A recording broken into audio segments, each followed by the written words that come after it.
Welcome friends, knowledge ভার্সেটাইলে সবাইকে স্বাগত জানাই। গ্রামারের ডাউট ক্লিয়ার করতে চ্যানেলটি অবশ্যই সাবস্ক্রাইব করবে এবং নোটিফিকেশন পেতে বেল বাটনটি অ্যাক্টিভ করে দেবে।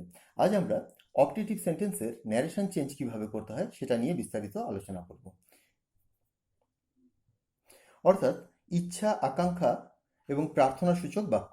চলো মূল আলোচনায় এসে আমরা অপটেটিভ সেন্টেন্সের উক্তি পরিবর্তন বা ন্যারেশন চেঞ্জ কিভাবে করতে হয় সেটা নিয়ে বিস্তারিত জানি।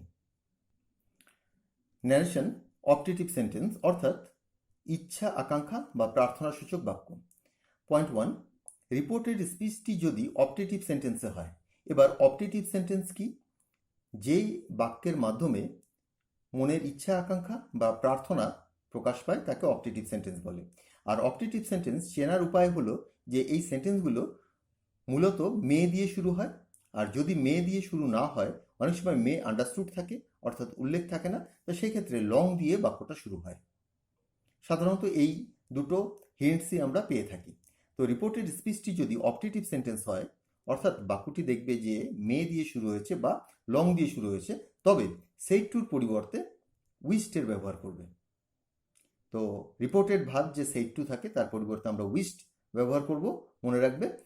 এবং গডের উল্লেখ থাকলে যদি দেখো যে কোনোভাবে সেন্টেন্সটার মধ্যে গড, এখন গড বলতে অলমাইটি হতে পারে, কোনো দেবীর নাম হতে পারে, বা অন্য কোনো ধর্মের ঈশ্বরের নাম হতে পারে, বা কোনো ক্ষেত্রে ঈশ্বর কথাটার উল্লেখ থাকলেই বুঝবে যে সেখানে প্রার্থনা বোঝাচ্ছে।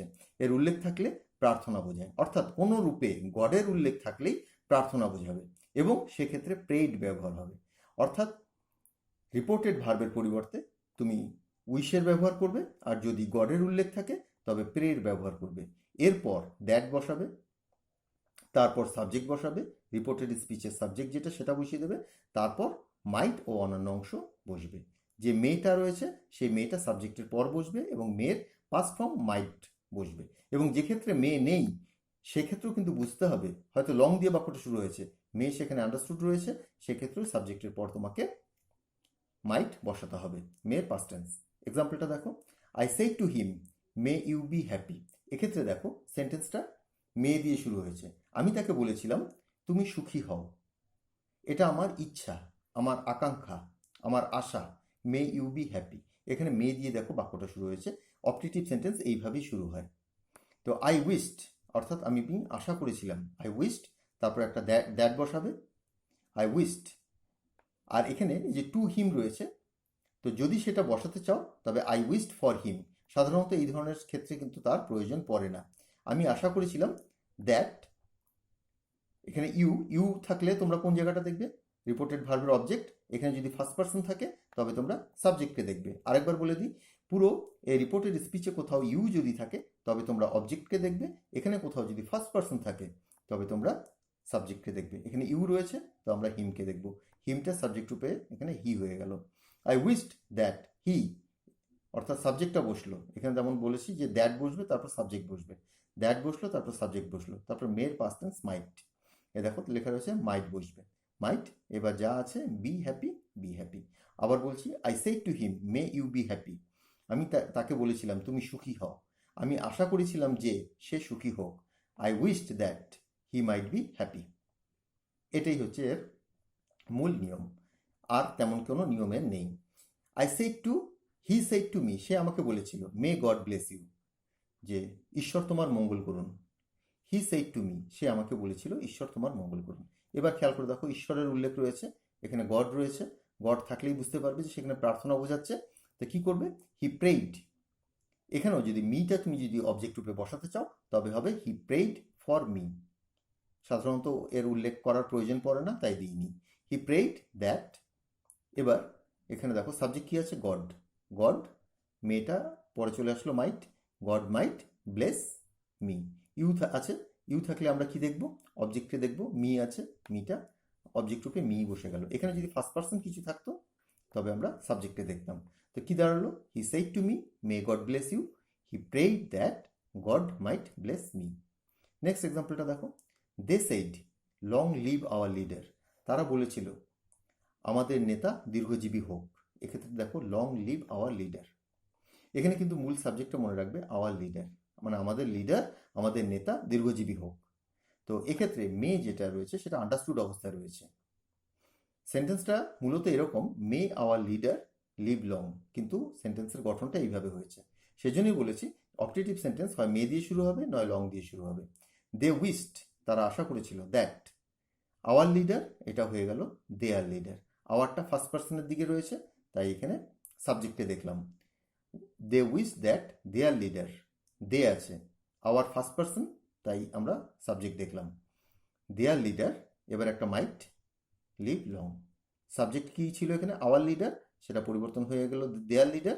তারপর আমরা একটা মাইট বসাবো, সব ক্ষেত্রেই বসাবো, এই যে মাইট আছে সে মাইট বসাবো, তারপর লিভ লং। এই হয়ে গেল তোমাদের দুটো ফর্ম, একটা উইশ দিয়ে একটা প্রে দিয়ে।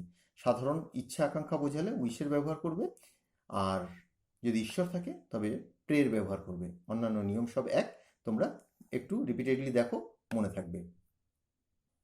অপটেটিভ সেন্টেন্সে যদিও এর ব্যবহার তেমন নেই, তবুও এর উল্লেখ করা প্রয়োজন, তাই করে দিলাম। অবাস্তব বা কল্পনা, কল্পনা মানেই অবাস্তব। তো অনেক সময় এমন বাক্য থাকে যেখানে আমাদের কল্পনাপ্রসূত কিছু ইচ্ছা আকাঙ্ক্ষা থাকে, তো সেইগুলো যেগুলো বাস্তব রূপ কোনো সময় নেয় না, তো সেগুলোকে মূলত সাবজাংটিভ মুড বলে। আমার সাবজাংটিভ মুডের উপর অনেকগুলো ভিডিও রয়েছে, সেগুলো দেখে নিও। তো অবাস্তব বা কল্পনা প্রকাশে রিপোর্টেড স্পিচটি হ্যাড দিয়ে শুরু হয়, সেক্ষেত্রে হ্যাড দিয়ে বাক্যগুলো শুরু হয়। যদিও সাবজাংটিভ মুড বিভিন্নভাবে শুরু হয়, বিভিন্ন টেন্সে, তো মূলত যেগুলো হ্যাড দিয়ে শুরু হয় সেক্ষেত্রে আমরা উইশের ব্যবহার করব, উইস্টের ব্যবহার করব, অর্থাৎ এখানে প্রের ব্যবহার করব না। তারপর দ্যাট, তারপর সাবজেক্ট, তারপর হ্যাড, তারপর ভার্বের থার্ড ফর্ম এবং অন্যান্য অংশ হবে। এখানে এক্সাম্পল দেখলেই বুঝতে পারবে। হি সেইড, সে বলেছিল, had I the wings of a bird, যদি আমার পাখির মতন ডানা থাকতো, বা আমার যদি পাখির ডানা থাকতো। অর্থাৎ পাখির ডানা কারোর থাকে না কোনো মানুষের, কিন্তু সে এটা কল্পনা করছে। এরকম অবাস্তব কল্পনাকে সাবজাংটিভ মুডের মধ্যে রাখা হয়। তো এখানে দেখো এই কল্পনাটা প্রকাশ পেয়েছে হ্যাডটাকে বাক্যের শুরুতে দিয়ে। তো এইরকম সেন্টেন্সও তোমার অপটেটিভ সেন্টেন্সে তোমরা পেয়ে যেতে পারো।